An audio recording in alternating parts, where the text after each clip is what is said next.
In exactly 47 heart-pounding seconds, the air inside CNN's studio went snap, like a live wire tearing loose. Pam Bondi leaned forward, voice like a whip, and spat at Jasmine Crockett. "Black monkey!"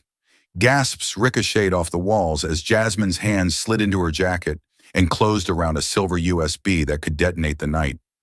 What could be on that drive that made one of America's most powerful women turn pale on live television? The studio lights burned hot and white, washing over the polished desk until every edge gleamed like a blade.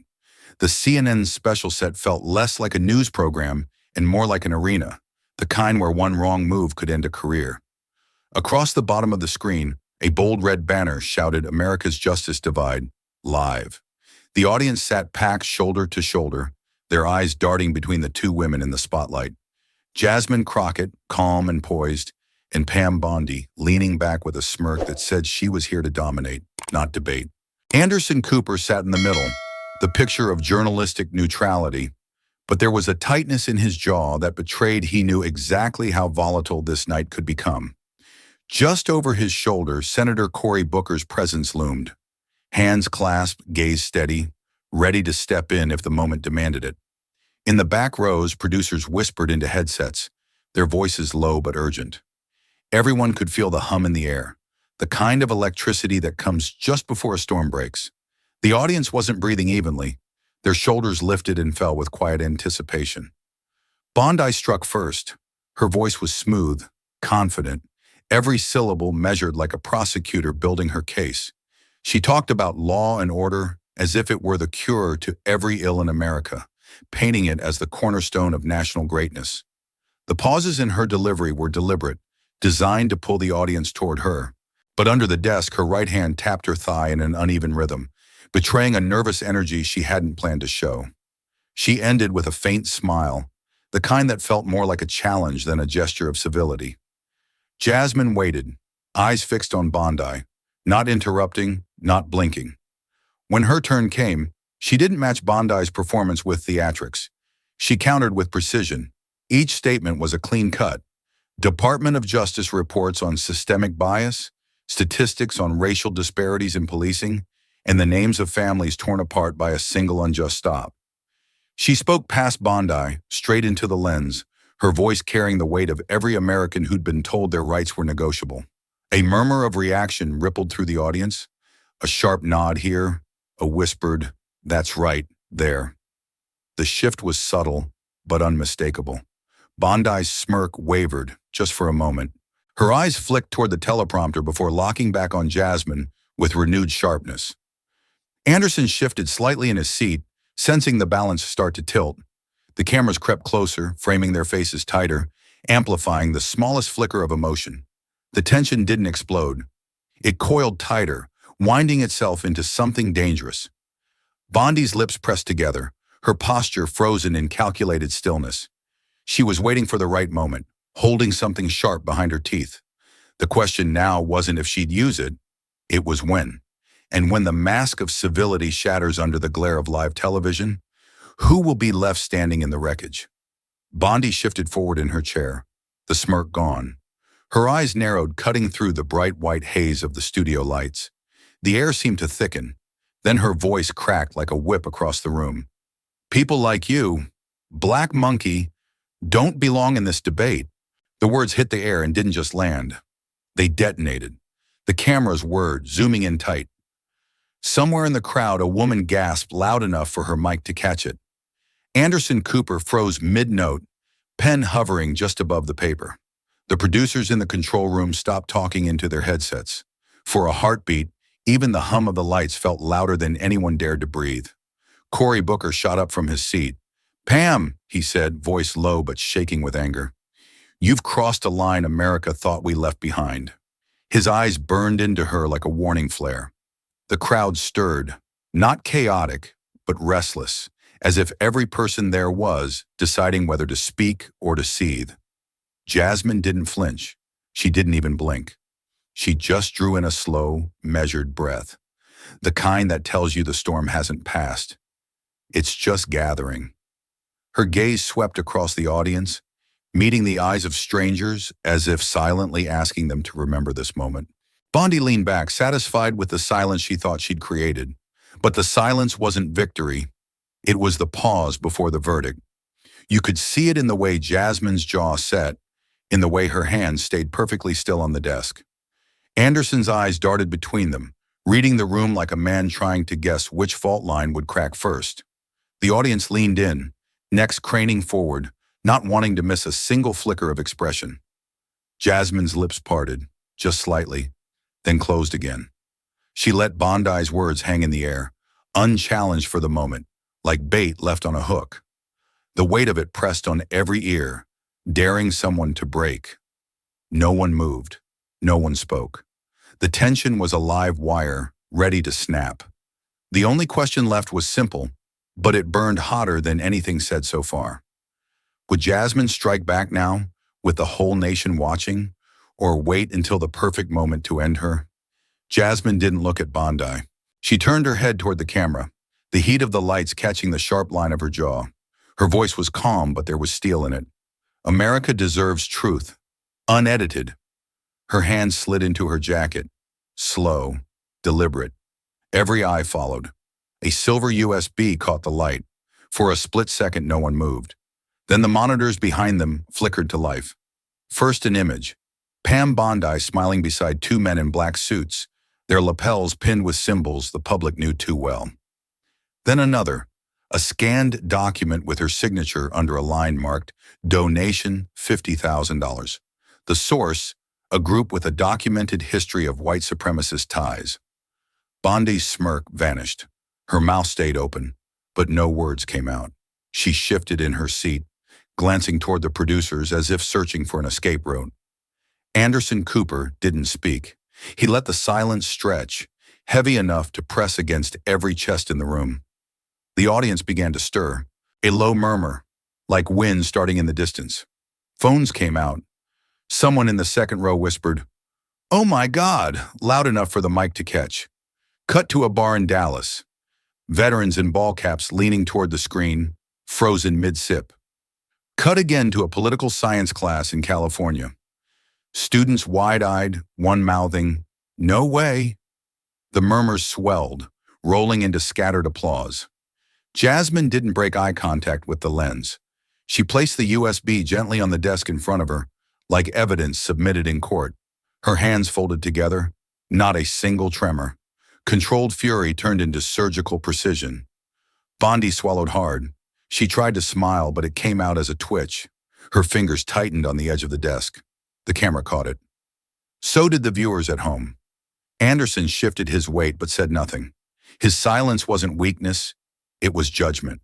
The kind you don't have to voice for the whole room to feel. The clapping grew louder, not wild but steady, like an unspoken verdict. Jasmine let it wash over her without moving. She'd said enough. The images on the screen were saying the rest. The nation had just seen something it couldn't unsee, and the only question now was this. What else was hidden inside that silver USB that could end a career before the night was over? Bondi finally found her voice. She leaned toward the mic, forcing a laugh that didn't reach her eyes.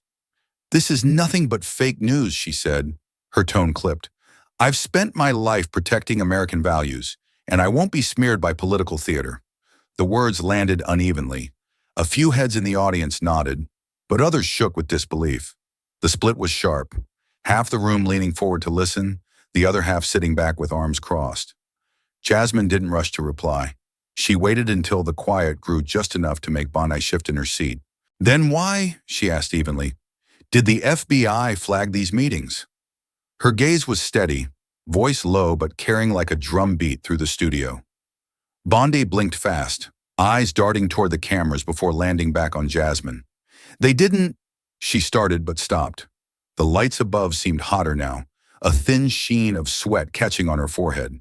Her fingers drummed the desk once, then stilled. Anderson Cooper glanced between them, letting the moment breathe. The cameras pushed in close, catching every twitch, every flicker in Bondi's expression. The tension in the room shifted. Jasmine was steering this now. The audience felt it too. The murmurs started again, low but insistent, like a crowd sensing blood in the water. A man in the back row whispered something to his neighbor, earning a nod and a smirk. Jasmine didn't acknowledge it, but she knew. Bondi tried to regroup, shifting her chair slightly, angling her body toward the audience instead of Jasmine. "We all meet with donors," she said, her voice a touch sharper. "It doesn't mean we share their views." But the defensive note was there, threaded through every word. Jasmine stayed silent, eyes locked on her, letting the weight of the question still hang unanswered. Bondi's hand went to her glass of water, the ice clinking louder than it should have. The momentum was moving, and it was moving toward Jasmine. She'd planted the seed of doubt, and it was already growing in the minds of millions watching. But in politics, a cornered opponent rarely retreats without a fight. And if Pam Bondi was going to swing back, what if her next move was even dirtier than the last? Bondi straightened in her chair, a flash of something cold in her eyes. "Let's not pretend," she said, gesturing toward the screen behind them. The monitors lit up with grainy footage. Jasmine at a town hall, her voice clipped mid-sentence. "Policing in America needs to be dismantled." The clip ended abruptly, leaving the words to hang naked in the air. Gasps rippled through the audience. Some shook their heads, others folded their arms, waiting for the next blow. Bondi didn't give them long. "This is who she is," she pressed on, her tone sharp. "Anti-law enforcement, anti-American values." Anderson Cooper leaned forward, brow knit. "Congresswoman, how do you respond to this?" His voice was calm, but the weight of the question pressed hard. The room seemed to tilt toward Jasmine, waiting to see if she'd stumble. Jasmine looked at the screen, then back at Bondi. She didn't rush. "Play the rest of the sentence," she said softly. But Bondi didn't move. Jasmine turned to the camera instead. "My uncle wore a badge for 30 years. He's a black man who put on that uniform every day, knowing there were people in the world who hated him for the color of his skin, and others who doubted him because of the uniform he wore." The audience stilled. Her voice was low but steady, each word cutting through the charged air. She spoke about her uncle walking her to school in uniform, the way kids in the neighborhood looked at him, half in awe, half in fear. She talked about the night he came home with bruises, not from criminals, but from fellow officers who didn't think he belonged there. "This isn't about hating law enforcement," she said, turning slightly toward Bondi. "It's about demanding that justice is applied equally, no matter who you are or what you look like." Her gaze locked on Bondi's, unwavering. The murmurs in the audience shifted. A few clapped softly. Others nodded, their expressions softening. Bondi leaned back, lips pressed thin, the rhythm of the moment slipping from her grasp. Jasmine had taken the hit and turned it into a story no one could dismiss. But in a fight like this, facts weren't always the deciding factor. How do you win when your enemy plays to fear? Jasmine let the quiet linger just long enough for the air to grow heavy. Then she reached under the desk and placed a thin leather folder in front of her. The snap of it opening cut through the hum of the lights. She slid out a single sheet of paper and held it up for the cameras. The monitors zoomed in, every word sharp on the screen. Across the top, donor ledger, confidential. Beneath it, a list of names and figures. And then, in neat cursive, a note scrawled in the margin, "Keep the courts pure." The audience reacted instantly. Gasps erupted, some sharp enough to echo. Cory Booker leaned toward Anderson Cooper, voice low but picked up by a nearby mic. "That's game over." Anderson didn't reply. His eyes stayed on Bondi. Bondi's face drained of color. Her hands clenched on the desk, knuckles white under the lights. This is taken out of context," she stammered, but her voice lacked its earlier steel. She reached for her water glass, the ice rattling like a tell. Jasmine's tone was measured, almost surgical. "This ledger is from a private fundraiser you attended last March. It's your handwriting. And the donor list, well, America can see who's on it." She didn't need to name the groups. The audience already knew. A murmur rolled through the room, swelling like a wave. Some leaned toward their neighbors, whispering with wide eyes. Others stared straight ahead, soaking in the moment. The cameras caught every angle. Bondi's tightened jaw, Jasmine's steady gaze, the crowd leaning closer. Anderson finally broke the silence. "Congresswoman, are you saying this proves direct influence from extremist donors?" Jasmine didn't flinch. I'm saying the facts are right here, and they speak for themselves.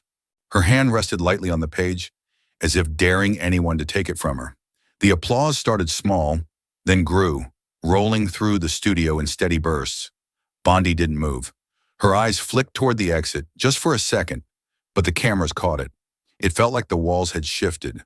The momentum was squarely with Jasmine now. But a cornered opponent is never more dangerous than when they have nothing left to lose. And if Bondi had one last card to play, what would it be? Jasmine didn't reach for another document.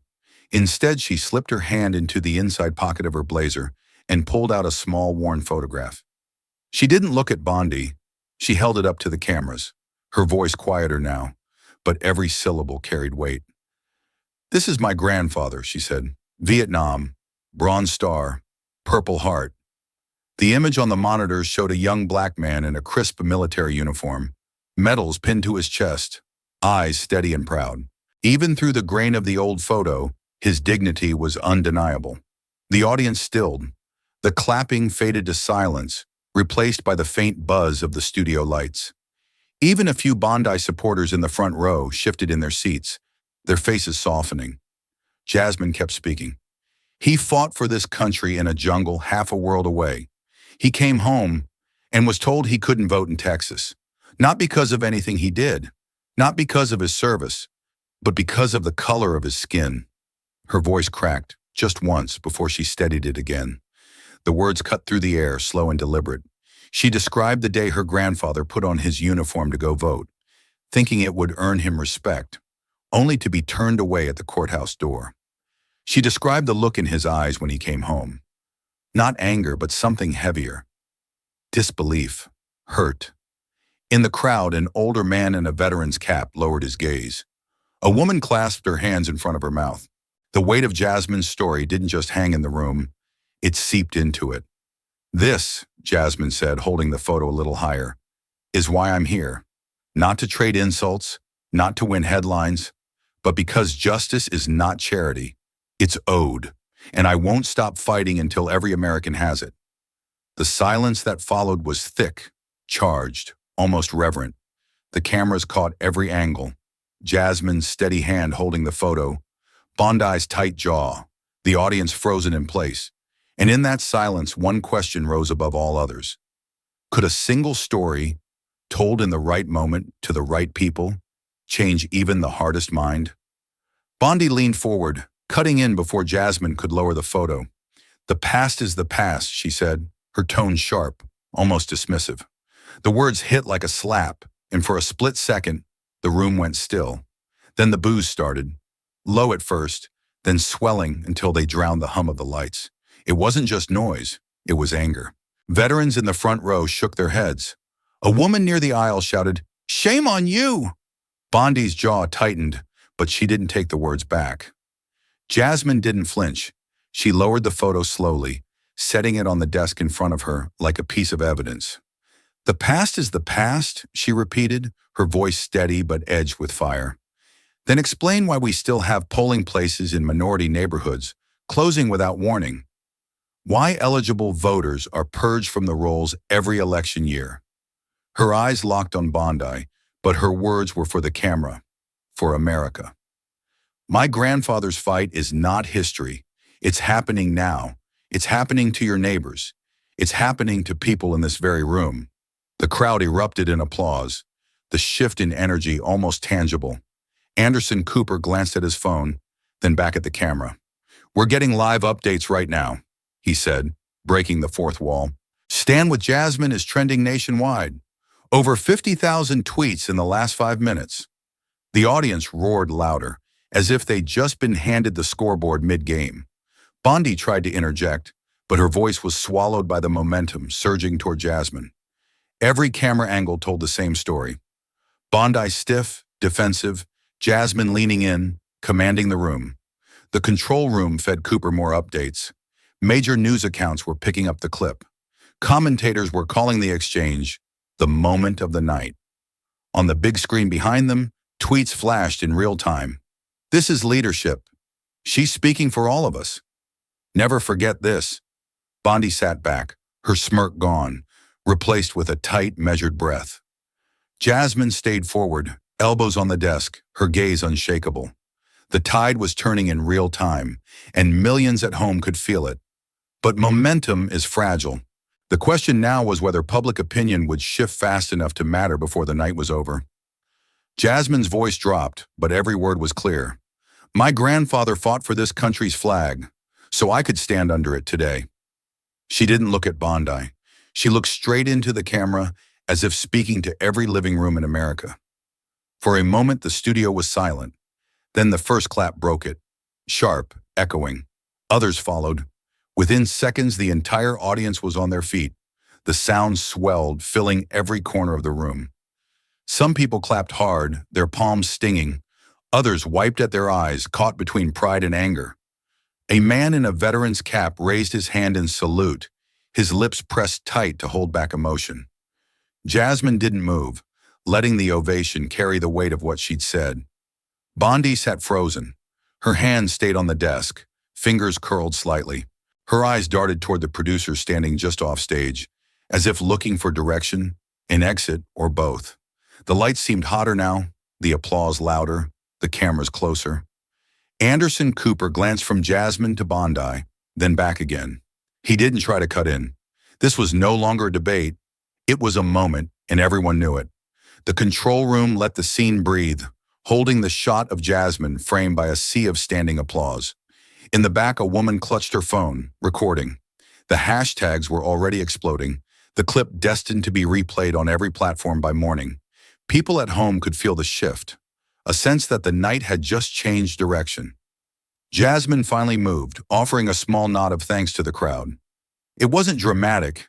It didn't have to be. The audience's reaction said everything for her. Bondi's posture stiffened, her jaw tight. She tried to mask it, but the cameras caught the flicker of unease. She knew she'd just lost something that couldn't be measured in polls or sound bites. The applause began to settle, but the energy in the room stayed electric, alive with possibility. Jasmine leaned back slightly, her expression calm, almost unreadable. This could be the moment that breaks the night wide open. Or maybe it's only the calm before a bigger storm. The applause was still fading when a sharp chime cut through the air. On the monitors, a red banner flashed, breaking news. The control room lights flickered, producers leaning over each other, voices urgent into headsets. Something had just dropped, and it wasn't part of the plan. Anderson Cooper pressed a finger to his earpiece, listening hard. His eyes narrowed slightly, then widened. He scribbled something on his notepad, but didn't read it aloud. A producer moved behind the camera, mouthing a few words that made his brow furrow deeper. In the control room, the scene was chaos. Multiple screens lit up with headlines. Crockett accused of campaign finance violations. The source, a leak from an anonymous insider, already being pushed by two major outlets. It was timed like a sniper shot, aimed to kill momentum. Cooper glanced at Jasmine, almost gauging her reaction, before he spoke. But she already knew. The faintest smile tugged at the corner of her mouth. She leaned back in her chair, the studio lights catching the confidence in her eyes. I wondered when you'd play that card, she said, voice low but caring. Bondi sat a little straighter, feigning surprise. I had nothing to do with this, she said, though the way her gaze flicked toward the cameras betrayed her satisfaction. In the crowd, whispers started, some confused, some skeptical. Jasmine didn't rush. She let the noise build around her like a wave. Then she folded her hands on the desk, looking at Bondi as if sizing her up in a game she'd already played before. Anderson cleared his throat. Congresswoman, there are reports. Jasmine cut in, her tone measured, almost amused. Reports based on the word of a ghost? How convenient they surface in the middle of this conversation. The audience shifted, torn between curiosity and loyalty. Phones were out, screens glowing as people scrambled to check the headlines. Bondi's expression was smooth, but her foot tapped under the table. Jasmine's smirk didn't fade. If anything, it sharpened. She knew the danger of a lie wasn't in its creation. It was in how fast it could spread. The question now was urgent, and everyone in the room felt it. How do you destroy a lie before it spreads beyond your reach? Jasmine didn't flinch. She let the tension hang, her eyes steady on Bondi like she'd been waiting for this moment all night. Then she reached under the desk and pulled out a slim manila folder. The movement was slow, deliberate, the kind that makes a room lean forward without realizing it. "I thought you might try this," she said, sliding a sheet across to Anderson Cooper. "So I came prepared." The paper was crisp, freshly signed, and at the top, in bold letters, "Affidavit." Anderson glanced down, scanning quickly. His brows lifted. "This is from the alleged whistleblower," Jasmine explained, her voice even but sharp enough to cut. "Signed at 9:12 this morning. It states clearly, they never made these claims, they were approached to fabricate them, and they refused." The audience erupted. Cheers broke out, echoing against the studio walls. Phones shot up, capturing the moment. On the big monitors, a close-up showed the signature and timestamp for everyone watching at home. Bondi's face lost its color in real time. The smirk was gone, replaced by a tight, frozen expression. Her hands stayed on the desk, but her knuckles whitened as she gripped the edge. Anderson lifted his head, looking directly into the camera. "We're fact-checking this live," he said, a producer's voice still feeding in his ear. A beat passed, then he nodded. "It's true." The sound in the room swelled. Applause mixed with shouts of support. Someone yelled, "Game over!" from the back row, drawing a ripple of laughter. Jasmine didn't join in. She sat still, letting the noise build around her, her gaze locked on Bondi. Bondi tried to speak, but the words stalled in her throat. She looked to the producers again, as if searching for rescue. None came. Every camera in the room was aimed directly at her. Jasmine leaned forward slightly, her tone quiet but unmistakable. "When you spend your time inventing enemies, you forget how to face the truth." The line landed like a gavel. The momentum had shifted so hard it was almost physical. But as every strategist knows, a cornered opponent can still be dangerous. Was Bondi finally out of moves? Or was she about to play her most desperate one yet? She opened her mouth, then closed it again. Her gaze darted to the floor, then to the cameras, then back to the desk. I didn't lie," she managed, but it came out thin, shaky, the kind of tone that betrays more than it defends. The silence that followed was brutal. No one rushed to fill it. Even Anderson Cooper stayed still, his pen frozen above the notepad. The control room didn't cut to another angle. They let the lens hold on her face, catching every flicker of hesitation. Jasmine leaned forward, her elbows resting lightly on the desk. "Truth," she said slowly, "is not partisan." Her voice was calm, steady, but carried enough weight to cut through the studio heat. "And justice," she added, eyes locked on Bondi, "is not optional." A low murmur rolled through the crowd, like the sound of something shifting beneath the surface. Some clapped quietly, others just watched, transfixed. Bondi's jaw tightened, but she didn't look up. She seemed smaller now, boxed in under the glare of the lights and the scrutiny of millions. Booker didn't move, still staring at her, his question hanging in the air unanswered. The audience wasn't going to let it go. They wanted more than a denial. They wanted accountability. Jasmine didn't press further. She didn't need to. Her words were still hanging in the space between them, echoing louder with each passing second. She sat back, her expression unreadable, as if giving Bondi one last chance to salvage her dignity. Bondi's fingers curled on the desk, nails tapping once against the surface. Her shoulders stiffened, her breathing shallow. The producers were watching her closely now, sensing the crossroads. The tension was razor-sharp, the next move unpredictable. Would Pam Bondi walk off under the weight of her own silence? Or stay in that chair and finally face the music? Bondi didn't answer. She just sat there staring at the desk like the wood grain might save her. The silence was thick, stretching long enough for the cameras to catch the slight tremor in her hands. Then without a word, she reached up and unclipped her mic. The faint click echoed in the quiet. She set the mic on the desk, stood, and smoothed the front of her jacket. Her eyes stayed down, avoiding the crowd, the cameras, and most of all, Jasmine. The audience caught on immediately. A ripple of disbelief moved through the rows, followed by a low chorus of boos. Someone in the back shouted, "Coward!" Another voice added, "Answer the question." The sound grew louder as she moved toward the edge of the stage. The cameras tracked her every step. The red light above the main lens stayed locked, broadcasting her retreat into millions of homes.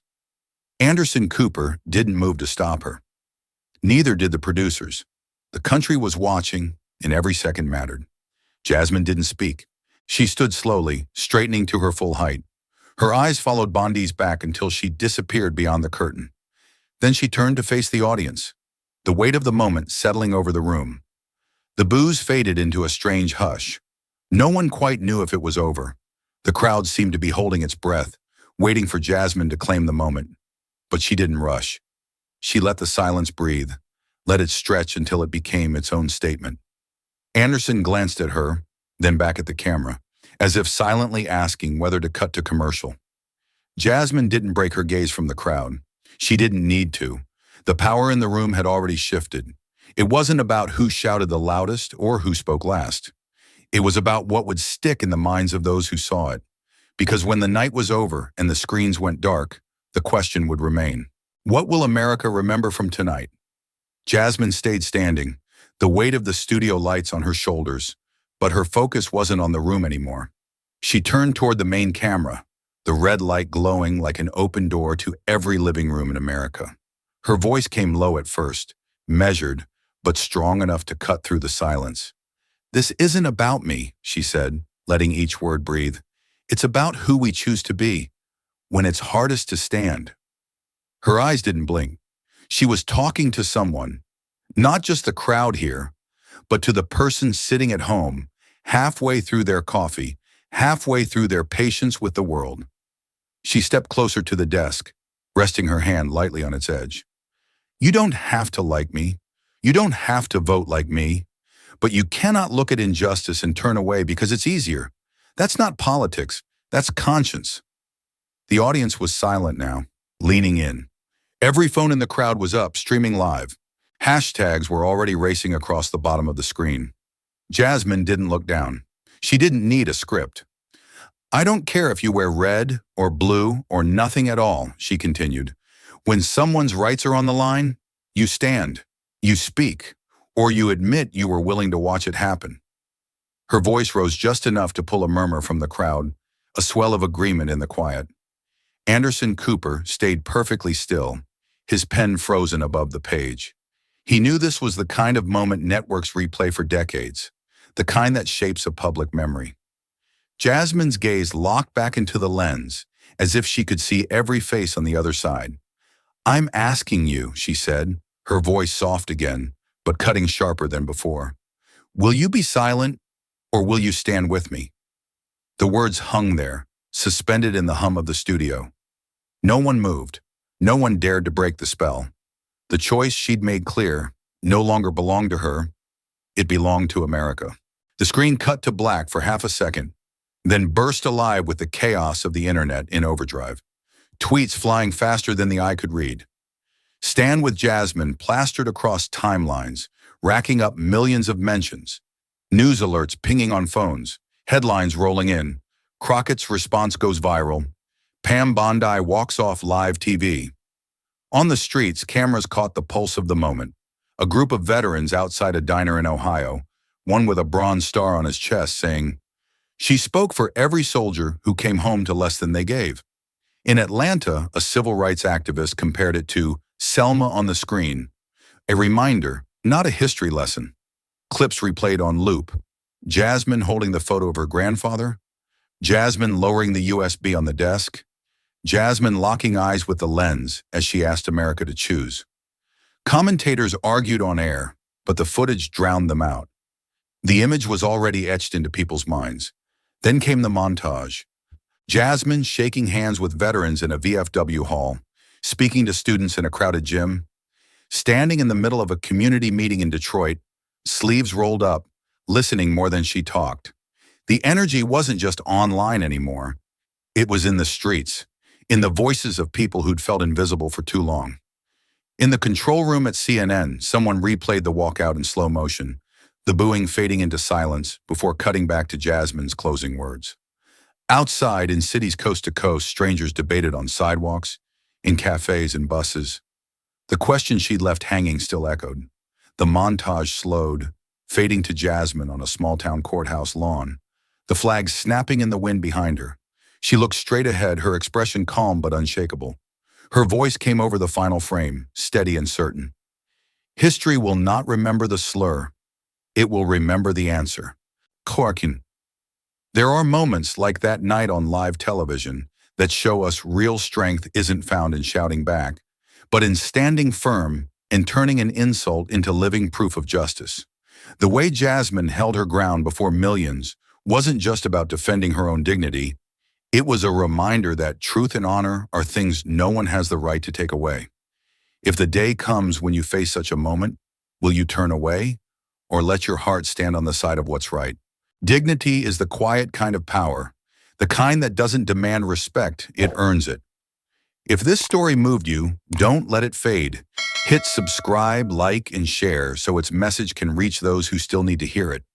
Because truth only lives when someone is brave enough to carry it forward.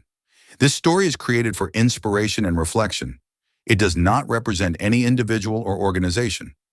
Viewer interpretation and discussion are encouraged, but final responsibility rests with each audience member. Now it's your turn. Which moment will stay with you long after the screen goes dark?